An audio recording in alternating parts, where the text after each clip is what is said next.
In a serene village nestled beside a tranquil river, there lived a wise old Zen master named Master Yuji. He had a deep understanding of life's ups and downs, and he shared his wisdom with anyone willing to listen. Master Yuji had a grandson, a bright and curious boy named Kai, who often came to visit him. One calm evening, Kai noticed his grandfather sitting under the cherry blossom tree, his eyes gazing at the river's gentle flow. He could see a hint of sadness in the old master's eyes, and he wondered why.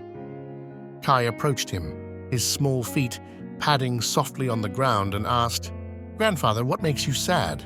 Master Yuji smiled warmly and patted the spot next to him, inviting Kai to sit down. He took a deep breath and began to speak. "Kai, sadness, like the ripples on the surface of this river, is a part of life. It comes and goes, just as the seasons change and the waves ebb and flow." Kai listened intently, his young mind eager to understand. The old master continued, "To overcome sadness, my dear, we must first acknowledge it, just as I am acknowledging my feelings now. When we recognize our sadness, we can then accept it without resistance. It is like the river accepting the fallen leaves and allowing them to float away."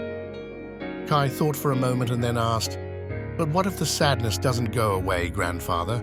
Master Yuji nodded and said, "Sometimes sadness lingers, like a cloud blocking the sun, but we can learn from it.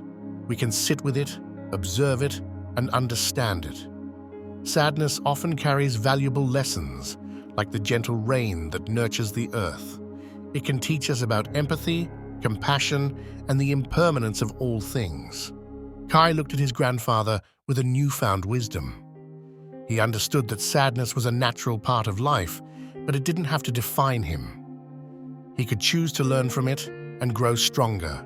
As the sun dipped below the horizon, casting a warm glow on the river, Kai asked, "Grandfather, what can I do to find happiness even when I'm sad?"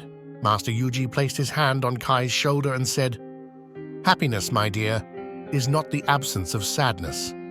It is the acceptance of all our emotions. When we learn to embrace both joy and sorrow, we find a deeper, lasting happiness that comes from within. It is like the lotus that grows in the muddiest waters, yet remains pure and beautiful." Kai nodded in deep understanding. He realized that his grandfather was not teaching him to escape sadness, but to find harmony within himself, to be like the lotus and bloom even amidst life's challenges. Under the cherry blossom tree, in the fading light of day, Kai and his wise grandfather shared a moment of profound connection, knowing that the path to true happiness lay in acceptance, understanding, and the wisdom of the heart.